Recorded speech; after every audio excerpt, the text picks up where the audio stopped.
Hello and welcome to the Tamar Belle Heritage Centre, and we're right next to the station here at Bere Ferrers, which is on the Tamar Valley line, and that carries trains up to Gunnislake and back. And there was a time when that line was double tracked, and the trains at Bere Alston, they currently reverse down a branch line to Gunnislake, but before 1968 the line did extend as far as Calstock and Oakhampton, and then trains could connect from there on to London, so it was really impressive. The site has a couple of sleeping coaches where you can take a holiday, and I'm taking a week's break here. And there's a beautiful dining car too, lovely food, lovely breakfasts, lovely dinners in the evening too, all available at this site. And there's some very interesting rolling stock as well as the coaches themselves. There's hunslet locomotives, there's a Percy Peckett locomotive, and they actually have a demonstration line where they run the locomotive up and down so you can actually see it in action. And I filmed that, and I'm going to include a clip of that in the video. And Chris and Jenny, well, they've run this site for nearly 35 years, and the passion that they show is really infusing, I have to say. It is infectious. It's a lovely place to take a break, and I do thoroughly recommend it, and I will include some details of how to contact the site for further information later in the video. Meanwhile, I hope you enjoy watching this video as much as I've enjoyed filming it.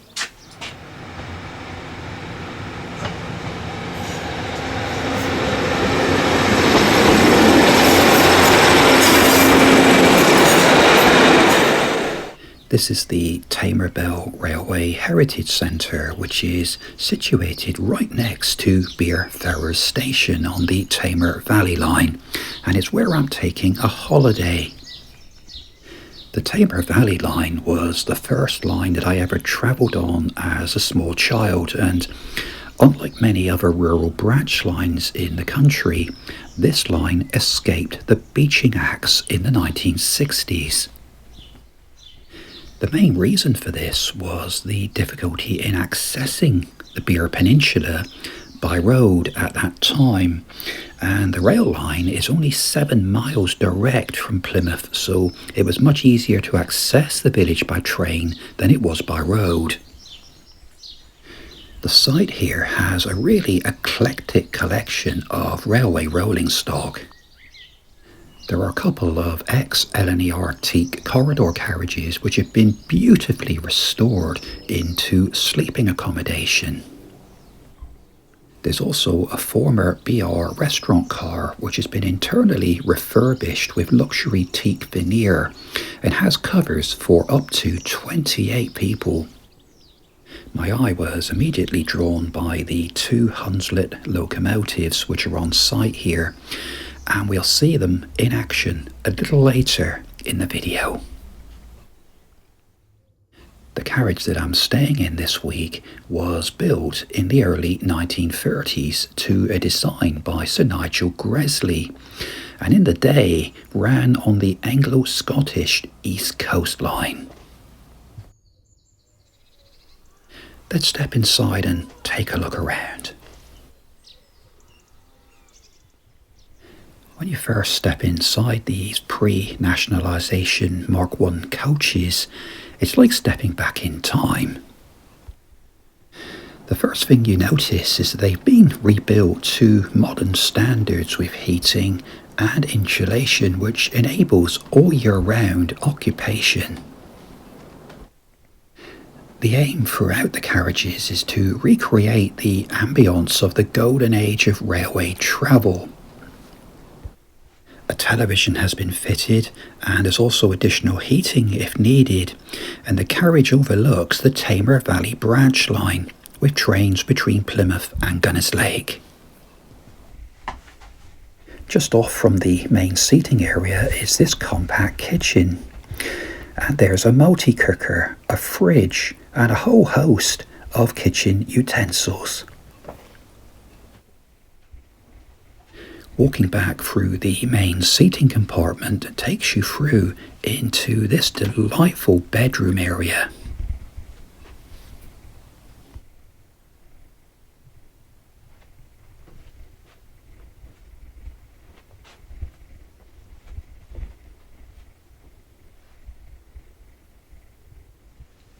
Last but not least is this bathroom with its own toilet and wash hand basin.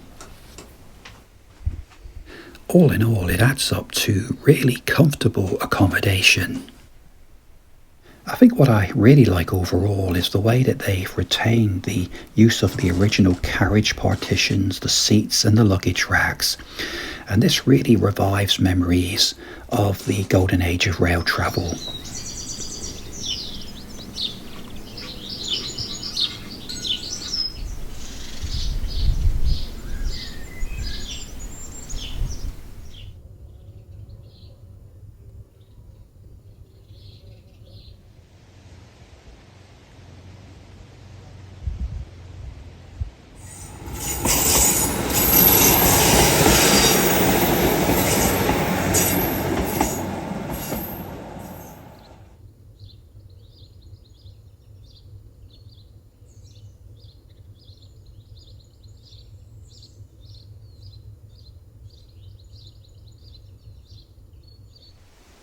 If you look through the shrubbery, you can just about see an outline of the original platform when the line was double tracked, and it was reduced to single track from September 1970.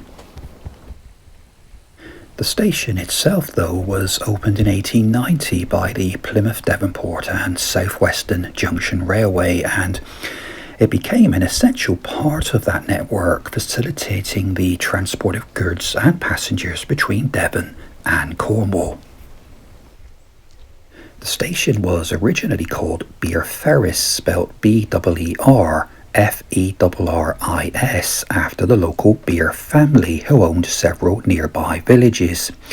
And the original spelling can still be seen on the sign on the signal box.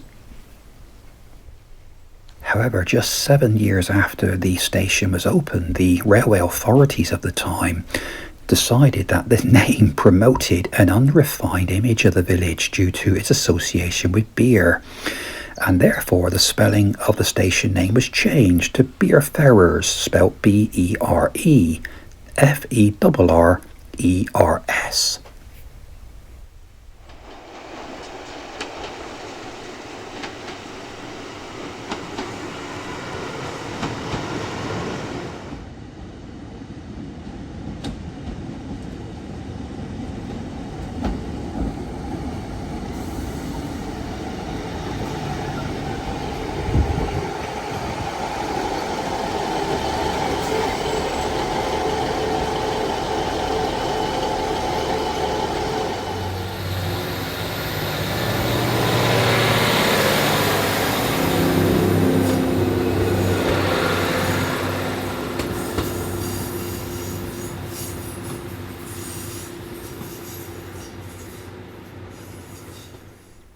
On the 24th of September 1917, a terrible accident occurred here when 10 New Zealand soldiers were killed when they were hit by a train.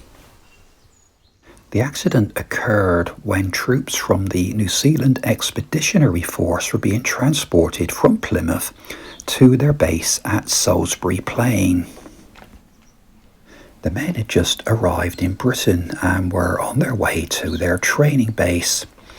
The train they were travelling on had left Plymouth's Friary station at about 3 o'clock, and prior to departure they were informed that rations would be served at the train's first stop in Exeter. At 3:52 p.m, the train made an unscheduled stop here at Bere Ferrers in response to a signal. And as the rear carriages had stopped outside of the station, those on board assumed they had reached Exeter. Eager to find food, many of the men jumped off the train onto the opposite track, and moments later were struck by an oncoming express train. As the express train approached the station, the driver sounded a long whistle blast before rounding the final bend into the station at around 40 miles per hour. And as the engine of the express passed the rear of the troop train, the crew suddenly spotted soldiers on the track, and the driver immediately applied the brakes, but it was too late. and 9 New Zealand soldiers were killed instantly and another died in hospital. A year after the tragedy, a memorial to the victims was unveiled at St Andrew's Church in Bere Ferrers, and a plaque bearing the names of the dead men was also erected here at the railway station. In 2001, the New Zealand's National Army Museum helped arrange a remembrance service in Bere Ferrers, during which a new memorial was unveiled in the centre of the village.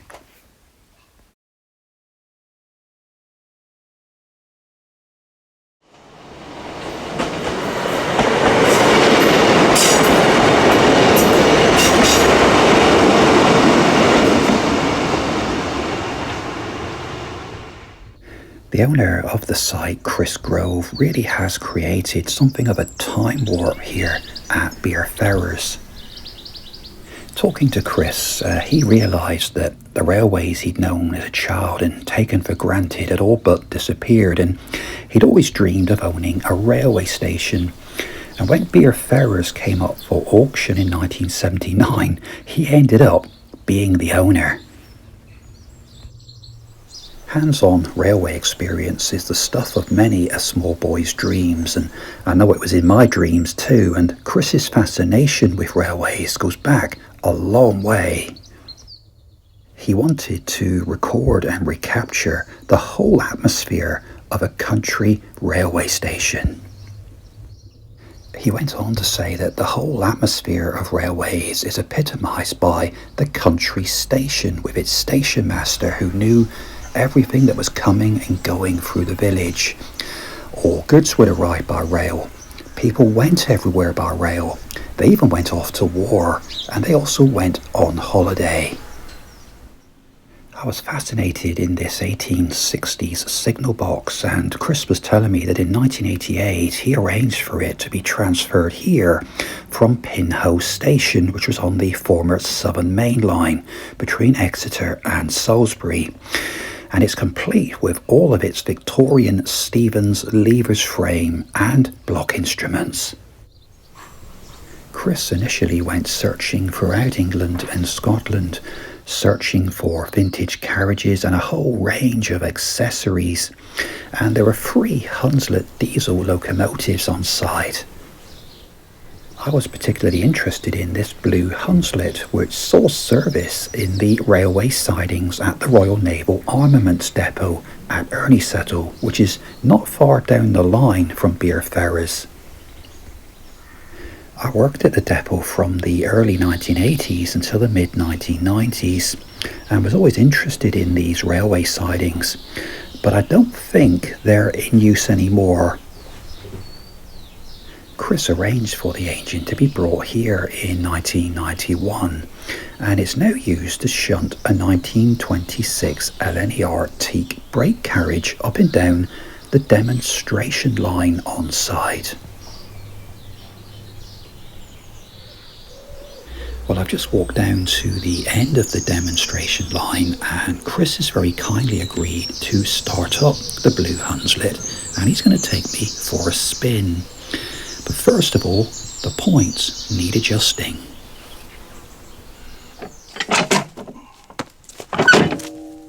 There you go, sprung loaded, see? Did you get that?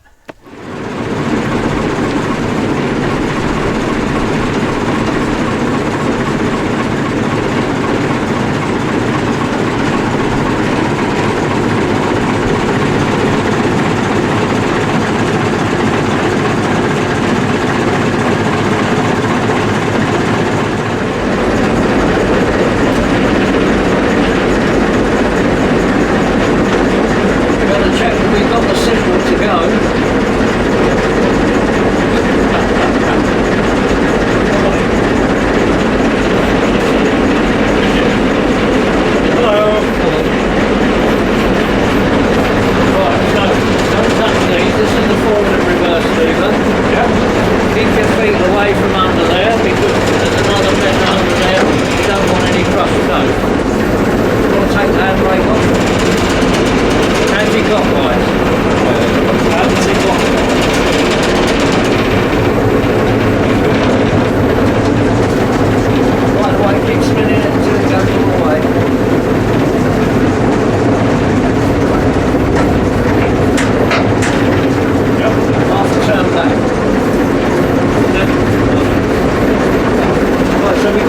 4 gears on here. First neutral, second neutral, third neutral, fourth. But we normally, there's no single fish, so we normally run in third gear.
Well, that's just about it from the Tamar Belle Heritage Centre. I've really enjoyed my stay here. It's so peaceful, it's so quiet and really comfortable.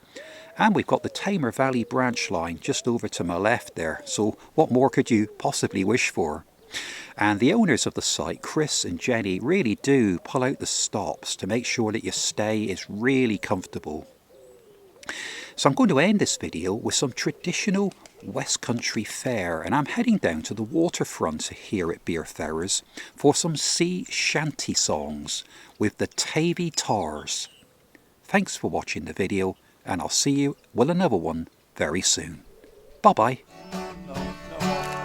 wood lies south of Ailsa Craig, in the waning of the light.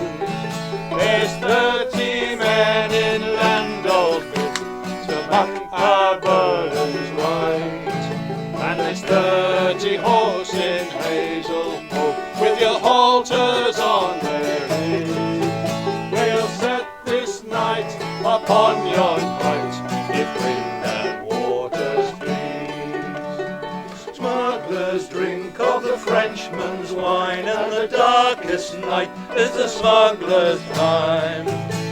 Away we run from the excise man. It's a smuggler's life for me. It's a smuggler's life for me. Yeah, kings of the Western Ocean, it's plain to see we are. We left our mark on many a bark, we stink of pitch and tar. All hands, cries the mate, and up aloft we fly. The devil take the lugger-jack, it's do your best or die. The captain turns and looks aloft, our mate he does likewise. Nothing said, just a nod of the head and a movement of their eyes. With road-hoof short and topsail back, she slowly bears away. Beware the calm before the storm, the shellbacks often say. We're kings of the Western Ocean, it's plain to see we are. We've left our mark on many a bark, we stink of pitch and tar. All hands, cries the mate, and up aloft we fly. The devil take the lugger-jack, it's do your best or die. Oh, how happy us'll be when us gets to the West Country, where the oggies grows on trees, core bugger jacker. Up the Tamar we will go, past the Torboy ferry. Come on, Jacker, don't be late, come on, Jacker, hurry. Well now, me lads, be of good cheer, for the Devon coast will soon draw near, and we'll set a course for Plymouth Pier. Oh, Jenny, get your oatcakes done. Whip! Jamboree, whip, jamboree, with your pigtails, sailor boys, hang down behind, whip, jamboree, whip, jamboree, oh, Jenny, get your oatcakes done. Ships may come and ships may go, as long as the sea does roll. Each Tavy tar, he likes his jar and loves the flowing bowl. A trip ashore he does adore, with a girl who's nice and brown. When the money's gone, it's the same old song. Get up, Jack Jones, sit down. Come along, you jolly great boys, and lots of grog in the jar. We'll plough the briny ocean with a jolly Tavy tar. High and dry, or all at sea, come rain or shine, that's where I'll be. So raise your glass to the company. Come fair wind or stormy weather. Come fair wind or stormy weather. At the age of 65, I thank God I'm still alive, and the wheels above the mind no longer whine. As they finally close the hole where for years we clawed the gold, I never again will go down underground. It's a working man I am, and I've been down underground, and I swear to God if I ever see the sun, or for any length of time, I can hold it in my mind, I never again will go down underground. It's a working man I am, and I've been down underground, and I swear to God if I ever see the sun, or for any length of time, I can hold it in my mind, I never again will go down underground. No, I never again will go down underground.